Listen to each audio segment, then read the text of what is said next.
오늘 9월 5일 히브리서 3장 12절부터 19절입니다. 12절 말씀이에요. 형제들아 너희는 삼가 혹 너희 중에 누가 믿지 아니하는 악한 마음을 품고 살아계신 하나님께서 떨어질까 조심할 것이요. 자, 성도들에게 권면하는데요. 히브리서 저자는 너희들은 조심해라 라고 말하고 있어요. 어떤 마음을 조심하느냐면 악한 마음을 품고 그리고 하나님께서 떨어질까 조심하라. 두 가지를 말하고 있어요.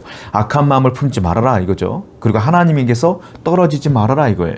그런데 여기에 원인이 있어. 1절 보니까 너희 중에 누가 믿지 아니하는 악한 마음을 품어. 즉 안 믿는 게 악한 마음이라는 거죠. 악한 마음은 안 믿는 거예요. 자, 안 믿기 때문에 악한 마음을 품고 하나님과 멀어지고 떨어질 수밖에 없다라고 이야기하고 있는 거예요. 즉 그러므로 악한 마음은 안 믿는 거니까 다른 말로 불신앙이라는 것이죠. 세상은요, 불신앙적 요소가 차고 넘칩니다.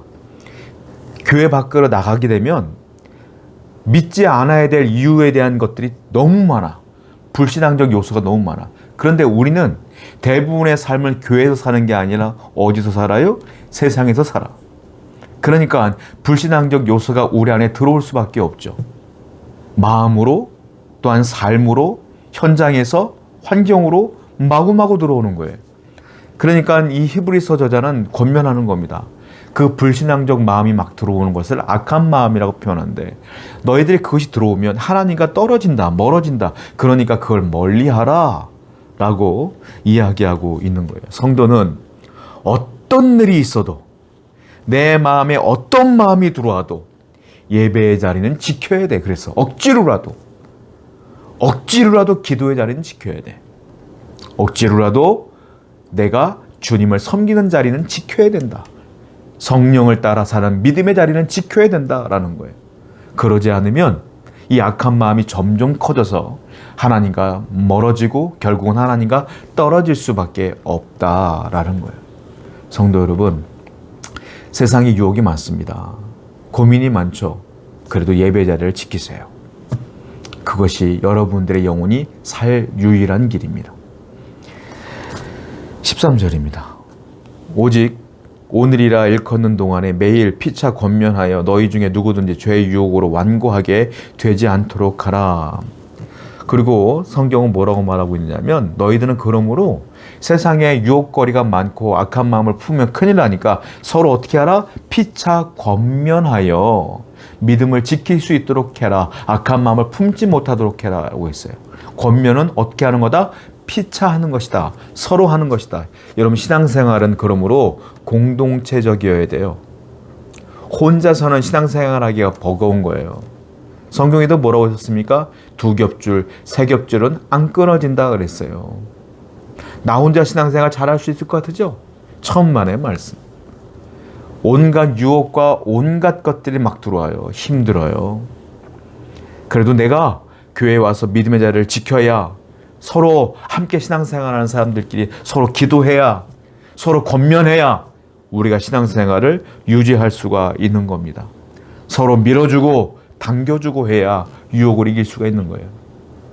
공동체가 얼마나 중요한지를 아셔야 돼요.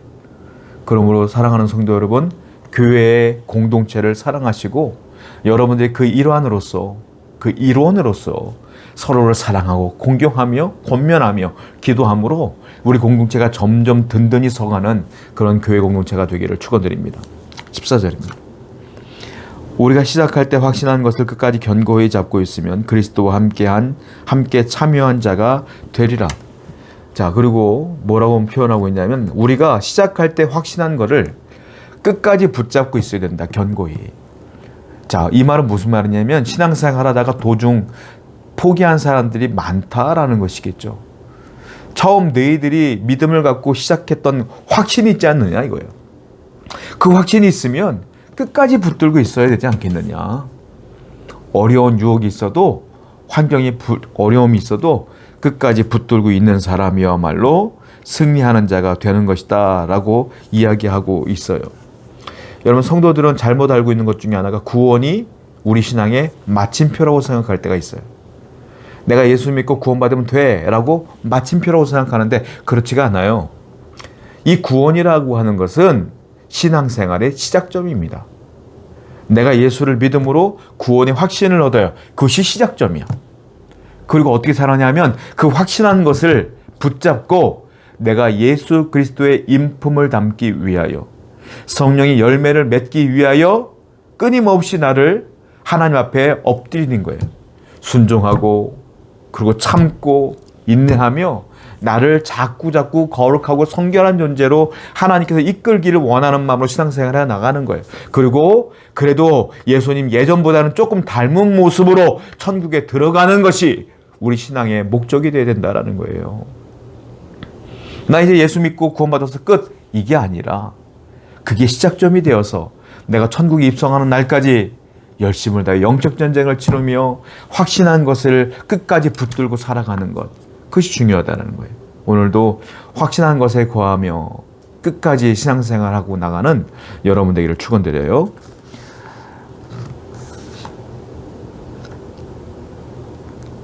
18절의 말씀입니다. 15절입니다. 성경에 일렀으되 오늘 너희가 그의 음성을 듣거든 경노하시게 하던 것 같이 너희 마음을 완고하게 하지 말라 하였으니. 자, 그런데 끝까지 이 신앙을 붙들고 가기 위해서는 조심해야 될 게 있다는 거예요. 15절 보니까 뭐라고 했어요? 너희 마음을 완고하게 하지 말라. 다른 말로 말하면 너희 마음을 잘 다스려라 이 말이에요. 신앙생활의 가장 위험한 존재가 뭐냐면 내 마음이라는 겁니다. 내 마음을 잘 다스리지 못하면 중도 탈락한다. 확신한 것을 끝까지 못 붙든다 이거예요. 그러므로 이 마음을 다스리는데 어떻게 완고하게 하지 말라. 왜냐? 완고하면 하나님이 경노하십니다. 그 결과가 무엇이냐면 이스라엘 백성들이 1세대 출애굽한 사람들 다 가나안 땅에 못 들어갔다라는 거예요. 우리가 어제도 봤지만 어제 말씀에도 완고하지 말란 말이 나왔죠. 오늘 말씀도 마찬가지. 지속적으로 말하고 있는 거예요. 신앙생활 잘하기 위해서는 내 마음을 다스려야 되는데 가장 중요한 것이 무엇이냐면 마음을 완고하게 하지 않는 것이다. 교만하지 않는 것이며 내 고집을 꺾는 것이며 순종하는 것이다. 오늘도 하나님 앞에 여러분 마음을 잘 다스리길 바라요. 19절입니다. 이로 보건대 그들이 믿지 아니함으로 능히 들어가지 못한 것이라. 자, 완고했어요. 이스라엘 백성들이. 그랬더니 어떻게 됐어요? 가나안 땅에 못 들어갔어요. 그런데 19절의 말씀 보면 이걸 뭐라고 합니까? 이로 보건대 그들이 믿지 아니함으로 이렇게 표현하고 있어요. 마음이 완고하다는 건 믿지 않는다는 거야. 믿지 않았기 때문에 가나안 땅에 들어가지 못했고 안식에 들어가지 못했다 이거예요. 여러분, 내 마음을 다스려야 돼요. 내가 교만해지고 완고해지고 하나님 앞에 순종하지 않는다는 건 결국 하나님을 신뢰하지 않는다는 거예요. 신실하신 하나님을 믿는다는 건 순종의 사람이며 내 고집을 꺾는 사람이다라는 거. 하나님의 안식에 들어가는 가나안 땅에 들어가는 유일한 길은 무엇이냐? 완고한 마음을 버리는 것이다. 신실하게 주님만 바라보는 거예요. 그러므로 오늘도 내 마음을 다스려 달라고 기도하시는 여러분 되기를 축원드립니다. 기도합시다. 우리 성도들의 마음을 다스려 주옵소서. 스스로의 힘으로 극복하기가 어렵습니다. 성령이여 도와주옵소서. 예수님의 이름으로 기도드렸습니다. 아멘.